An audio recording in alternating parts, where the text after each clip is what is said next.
One of the things you talked to Commissioner Goodell about also was the NFL's role when it comes to players, the league, talking about racial injustice. And I want to play for folks a little bit of your exchange with the commissioner on that. Okay.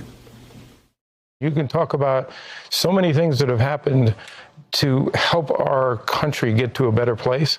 And sports has been a big, big influence on that. Mm-hmm. And, you know, we're not here to make political statements. We're here to help make our communities better.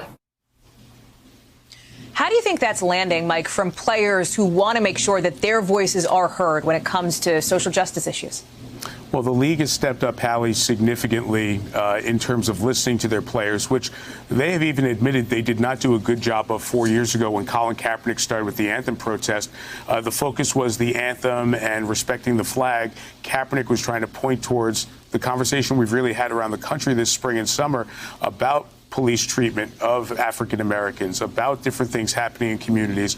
And the league is going to allow the players more than ever to have statements about it. Many of the players, coaches, even officials are going to have names of victims on the back of their helmet for some of the players to honor them. There is going to be painted on the end of each end zone, end racism on one end, and we're all in this on another one. So the league is doing a lot to, as they said, inspire change and impact their communities.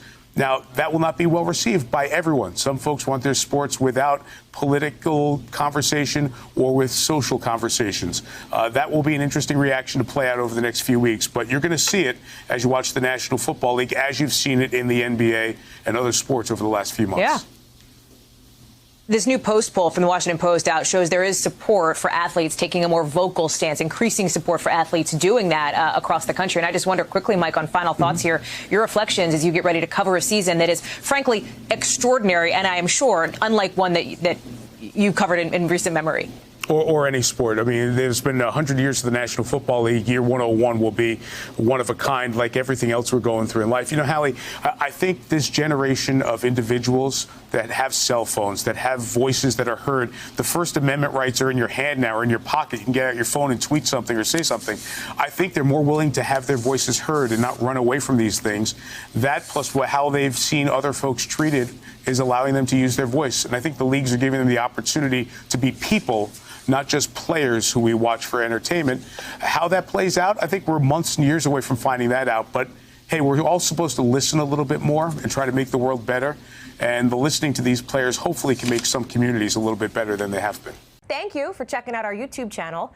Why don't you subscribe? It's really easy. Just click on that button down there. And for more news from MSNBC, click on any of these videos here for the latest interviews and highlights. You can get more videos from MSNBC with our newsletters. Head over to msnbc.com/newsletters to sign up.